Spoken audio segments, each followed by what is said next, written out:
मेरा नाम अली रज़ा जी, कबड्डी रेडर है जी। तो मैं उस्ताद तारक पहलवान कबड्डी क्लब ਵੱਲੋਂ ਖੇਡਦਾ। ਮੈਂ ਭਾਜੀ ਕਬੱਡੀ ਕੀਤੀ ਤਕਰੀਬਨ ਮੈਨੂੰ 5-6 ਸਾਲ ਹੋ ਗਏ ਕਬੱਡੀ ਖੇਡਦੇ ਨੂੰ। ਤੇ ਸਾਡੇ ਮਹੱਲੇ 'ਚ ਭਾਈ ਨਿੱਕੇ ਨਿੱਕੇ ਬੱਚੇ ਖੇਡਦੇ ਹੁੰਦੇ, ਉਹਨਾਂ ਨਾਲ ਦੇਖ ਕੇ ਸਾਨੂੰ ਸ਼ੌਕ ਪਿਆ। ਤੇ ਉਸ ਤੋਂ ਬਾਅਦ ਫਿਰ ਅਸੀਂ ਕਬੱਡੀ ਸਟਾਰਟ ਕੀਤੀ। ਤੇ ਜਿੰਨੇ ਲਾਗੇ ਪਿੰਡ ਆ, ਫੈਸਲਾਬਾਦ ਆ, ਪੂਰੇ ਵੀ ਸ਼ਹਿਰ ਆ, ਇੱਧਰੋਂ ਵੀ ਭਾਈ ਕਾਫੀ ਦੂਰ ਤੱਕ ਕਬੱਡੀ ਖੇਡਣ ਗਏ ਆ। ਤੇ ਅੱਲਾ ਦਾ ਸ਼ੁਕਰ ਅੱਜ ਚੰਗੀ ਇੱਜ਼ਤ ਆ। ਭਾਈ ਕਬੱਡੀ ਲਾਈਫ ਬਹੁਤ ਅੱਛੀ ਲਾਈਫ ਆ। ਹਰ ਬੰਦਾ ਪਲੇਅਰ ਦੀ ਇੱਜ਼ਤ ਕਰਦਾ ਵਾ। ਤੇ ਆਮ ਬੰਦੇ ਨੂੰ ਤਾਂ ਭਾਈ ਹਰ ਬੰਦਾ ਹੀ ਕਹਿੰਦਾ ਇਹ ਤਾਂ ਵਾਰਾ ਵਾ, ਇਹ ਨਕਮਾ ਵਾ। ਤੇ ਕਬੱਡੀ ਖੇਡਦੇ ਆ, ਹਰ ਬੰਦਾ ਇੱਜ਼ਤ ਕਰਦਾ ਵਾ ਵੀ ਮੁੰਡਾ ਭਲਵਾਨ ਆ। ਭਾਈ ਅੱਗੇ ਵਧਣਾ ਕੁਛ ਸਾਡੀਆਂ ਵੀ ਗਲਤੀਆਂ ਵੀ ਅਸੀਂ ਵੀ ਭਾਈ ਇੱਦਾਂ ਤਿਆਰੀ ਕਦੀ ਕਰ ਲਈ, ਕਦੀ ਹਟ ਗਏ, ਕਦੀ ਮਜਬੂਰੀਆਂ ਵੀ ਕਹਿ ਸਕਦੇ ਹਾਂ। ਤੇ ਭਾਈ ਉਹਦਾ ਕਰਕੇ ਫਿਰ ਇਸ ਵਜ੍ਹਾ ਤੋਂ ਅਸੀਂ ਅੱਗੇ ਨਹੀਂ ਜਾ ਸਕਦੇ। ਭਾਜੀ ਟਾਰਗੇਟ ਇਹੀ ਆ, ਹੁਣ ਮਿਹਨਤ ਕਰਨ ਦੇ ਅੱਲਾ ਖੈਰ ਕਰੇ।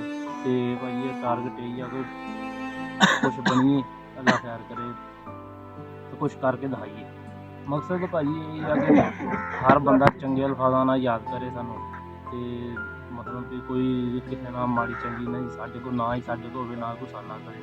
ਉਹਨਾਂ ਨੂੰ ਭਾਜੀ ਮਸ਼ਵਰਾ ਇਹੀ ਆ ਕਿ ਆਪਣੀ ਮਿਹਨਤ ਕਰਨ, ਕਿਸੇ ਦੀ ਗੱਲ ਨਾ ਸੁਣਨ, ਮਾੜੀਆਂ ਮਹਿਫਲਾਂ 'ਚ ਜਾ ਕੇ ਨਾ ਬਹਿਣ, ਕਿਸੇ ਦੀ ਗੱਲ ਨਾ ਸੁਣਨ, ਆਪਣਾ ਬਸ ਗਰਾਊਂਡ ਨਾਲ ਲਗਾ ਰੱਖਣ, ਆਪਣੀ ਖੁਰਾਕ ਵੱਲ ਧਿਆਨ ਦੇਣ। ਤੇ ਅੱਲਾ ਖੈਰ ਕਰੂ ਭਾਈ, ਅੱਲਾ ਚੰਗੀ ਕਰੂ। ਹਾਂਜੀ ਭਾਜੀ ਪਹਿਲੇ ਬਥੇਰੇ ਗਰਾਊਂਡਾਂ 'ਚ ਗਏ ਆ, ਧੱਕੇ ਖਾਧੇ ਆ।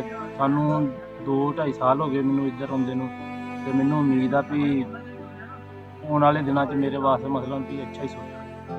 ਹਾਂਜੀ ਉਸਤਾਦ ਤਾਰਕ ਭਲਵਾਨ ਕਬੱਡੀ ਕਲੱਬ ਦੇ ਵਿੱਚ ਭਾਜੀ ਡੇਲੀ ਟ੍ਰੇਨਿੰਗ ਹੁੰਦੀ ਆ, ਛੁੱਟੀ ਕੋਈ ਨਹੀਂ ਜੀ ਹੈਗੀ।